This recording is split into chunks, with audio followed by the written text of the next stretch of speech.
Benny was a soft, white bunny who lived in the peaceful meadow near the Whispering Woods. He loved to hop through the flowers, nibble on sweet clover, and listen to the wind rustle through the grass. Benny was friendly, gentle, and quiet, just like most bunnies. But sometimes Benny felt that being a bunny wasn't very exciting. One day, while he was sipping water from the stream, he heard a thunderous sound in the distance.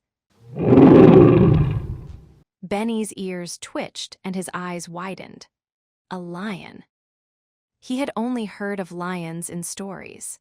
He had never actually met one, but he had always imagined them to be brave, bold, and strong. From that moment on, Benny decided that he didn't want to be a bunny anymore. He wanted to be a lion. He marched home with determination in his paws. That night, Benny looked into the mirror made of a shiny puddle and said, "Tomorrow, I will roar just like a lion." The next morning, he stuffed some dry grass around his neck to look like a mane and painted his nose with mud to make it look bigger. Then he climbed onto a rock and took a deep breath. R-O-A, a hum, R-O-O-O, but instead of a roar, out came a tiny squeak. "Reek," Benny blinked. "That's not right."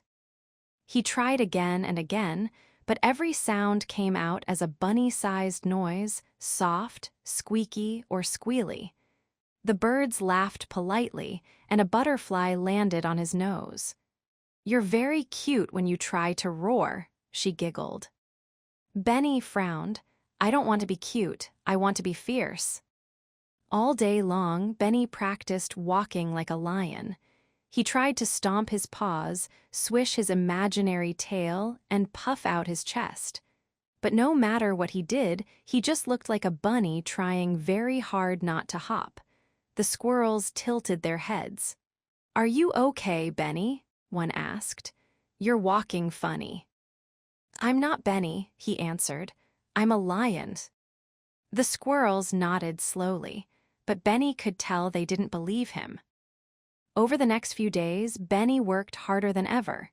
He stopped eating clover and tried chewing on sticks like a wild beast, but it hurt his teeth. He stopped hopping and only walked in slow circles, but it made his legs tired. He even stopped twitching his nose, even though twitching helped him smell the flowers. Benny didn't feel happy, but he thought, real lions must make sacrifices. Then one afternoon, a real lion cub came to the meadow. Her name was Leela, and she had golden fur and a real fluffy mane just starting to grow. She watched Benny from behind a bush, blinking in confusion. She finally said, stepping forward. "Why are you wearing grass on your head?" Benny stood tall. "Because I'm a lion, just like you." Leela tilted her head. "You don't look like a lion." "I'm trying," Benny said sadly. "I want to be strong and brave." Leela came closer and sat beside him. "But you're a bunny. Bunnies are fast, clever, and good at hiding. I wish I could hop like you." Benny looked at his paws. "Really?" "Of course," she said. "We're all special in our own way. Lions roar, bunnies bounce. That's just how it is." Benny sat very still.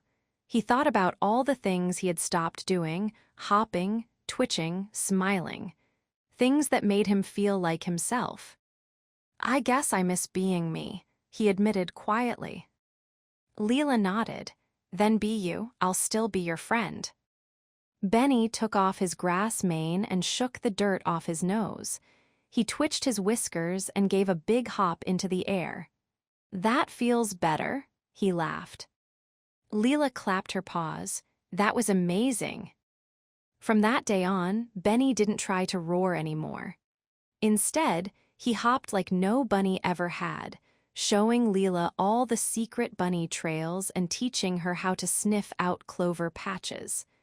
And in return, Leela taught him how to be confident, even without a roar. They stayed the best of friends, a lion and a bunny, each proud to be exactly who they were. Moral of the story: be yourself, not what others expect you to be. Trying to be someone else can make you lose what's special about you. The best thing you can be is you.